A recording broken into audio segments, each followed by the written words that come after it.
Sa isang maliit na barangay ay may batang lalaki na nagngangalang Marco.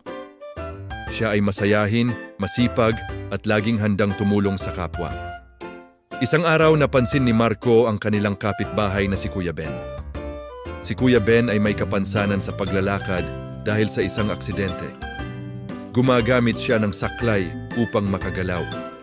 Madalas siyang nahihirapang pumunta sa tindahan o magbuhat ng mga pinamili. Isang hapon, habang naglalaro si Marco, nakita niyang papunta si Kuya Ben sa tindahan. Mabagal itong naglalakad at tila nahihirapan. Agad lumapit si Marco. "Kuya Ben, tulungan ko na po kayo," sabi niya. Ngumiti si Kuya Ben. "Salamat iho, malaking tulong ito sa akin." Mula noon, tuwing may pagkakataon, tinutulungan ni Marco si Kuya Ben. Nagbubuhat ng tubig, bumibili ng gamot, at minsan ay nakikipagkwentuhan upang hindi ito makaramdam ng lungkot.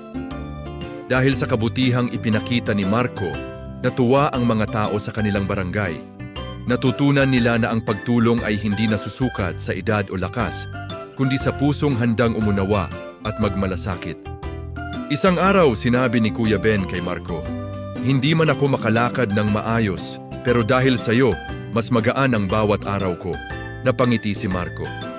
Doon niya naunawaan na ang maliit na tulong ay maaaring magbigay ng malaking saya sa iba. Ang pagtulong sa may kapansanan ay pagpapakita ng tunay na malasakit at pagmamahal sa kapwa. Ang kabutihan ay bumabalik sa taong may mabuting puso.